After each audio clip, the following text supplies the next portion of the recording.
IFTU అనుబంధ సంఘాల AP oil fed staff and workers union మరియు హమాలీ workers union, contract workers union ఆధ్వర్యంలో ఇఫ్టు రాష్ట్ర కమిటీ ముద్రించిన సమ్మె వాల్ పోస్టర్స్ ఆవిష్కరణ కార్యక్రమాన్ని ఫ్యాక్టరీ వద్ద చేపట్టారు. ఈ కార్యక్రమాన్ని ఉద్దేశించి ఉమ్మడి పశ్చిమ గోదావరి జిల్లా ప్రధాన కార్యదర్శి బద్దా వెంకట్రావు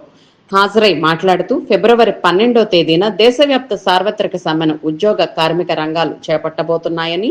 మోడీ షా సర్కార్ 4 లేబర్ కోడ్లను ప్రవేశపెట్టి కార్మిక హక్కులను, కార్మిక వర్గ శ్రమను పెట్టుబడిదారీ వర్గానికి తాకట్టు పెట్టే విధంగా ప్రవేశపెట్టిన ప్రతి కార్మికుడు 10 గంటలు పనిచేయాలని చట్టాన్ని ముందుకు తీసుకువస్తున్న నేపథ్యంలో అదేవిధంగా ప్రభుత్వ రంగ సంస్థలను ప్రైవేటీకరిస్తూ అంచెలంచెలుగా కార్పొరేట్ వ్యవస్థలకు కార్మిక వర్గాన్ని కట్టు బానిసలుగా పనిచేసే విధంగా చట్టాలు సవరణలు చేస్తూ కార్మిక వర్గాల మెడలకు ఉరికొయ్య తగిలించే విధంగా దుర్మార్గమైన ఆలోచనతో బీజేపీ ప్రభుత్వం వ్యవహరిస్తుందని, దానికి వ్యతిరేకంగా కార్మిక వర్గం పోరాటానికి సిద్ధం కావాలని, ప్రభుత్వ రంగ సంస్థలను పరిరక్షించాలని, భవన నిర్మాణ కార్మిక సంక్షేమ బోర్డును కాపాడాలని, వివిధ సంస్థల్లో పనిచేస్తున్న కార్మిక వర్గానికి ఈఎస్ఐ, పిఎఫ్ లాంటి చట్టబద్ధమైన సౌకర్యాలు కల్పించాలని,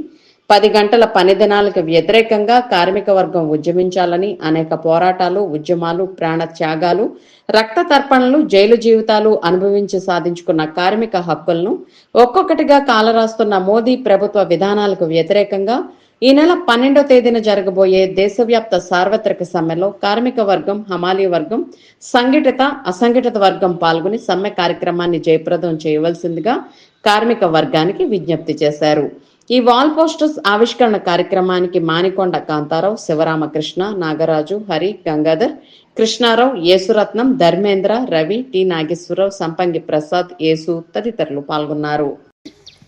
12వ తేదీన దేశవ్యాప్తంగా 100 పైన ఫెడరేషన్లు, రమారమిగా 150 అసోసియేషన్లు, యూనియన్ల ఆధ్వర్యంలో కార్మిక హక్కుల పరిరక్షణ కోసం, కార్మిక హక్కులను హరించే 4 లేబర్ కోడ్లను రద్దు చేయాలని దేశవ్యాప్త సార్వత్రిక సమ్మె జరుగుతుంది. నేపథ్యం, కార్మిక హక్కులను అంచెలంచెలుగా కాలరాస్తూ ప్రభుత్వ రంగ సంస్థలని ప్రైవేటు వ్యక్తులకి అప్పచెపుతూ కార్మికులను 8 గంటల పని దినాలు కాదు 10 గంటల పని చేయాలనేటటువంటి ఒక ఉద్దేశంతో దేశంలో మోడీ షా సర్కారు, రాష్ట్రంలో బాబు సర్కారు ఇప్పటికే సర్క్యులర్ జారీ చేశారు.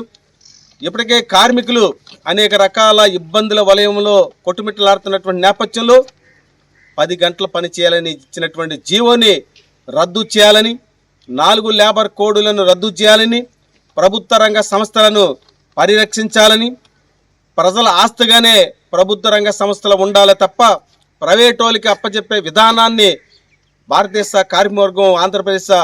రైతు పరిశ్రమలుగా ఉన్నటువంటి ప్రభుత్వ రంగ పరిశ్రమ ఏపీ ఆయిల్ ఫెడ్ ప్రాసెసింగ్ యూనిట్ని ప్రభుత్వ రంగ సంస్థగా ఉంచాలి. అదేవిధంగా పామాయిల్ రైతులకు ప్రైస్ ఫిక్సేషన్ ఏర్పాటు చేసి గిట్టుబాటు ధర చట్టాన్ని తీసుకురావాలని చెప్పేసి అనేక 17 డిమాండ్స్తో కూడినటువంటి సార్వత్రిక సమ్మెలు భారతదేశ వ్యాప్తంగా జరుగుతున్నది. ఆ సమ్మెలో కార్మిక వర్గం, కష్టి వర్గం, శ్రామిక వర్గం, రైతాంగ వర్గం పాల్గొని సమ్మెని జయప్రదం చేయవలసిందిగా ఈరోజు AP oil fed staff and workers union, హమాలీ వర్కర్స్ యూనియన్ ఆధ్వర్యంలో రాష్ట్ర కమిటీ ముద్రించిన వాల్ పోస్టర్ల ఆవిష్కరణ కార్యక్రమాన్ని చేపట్టడం జరిగినది.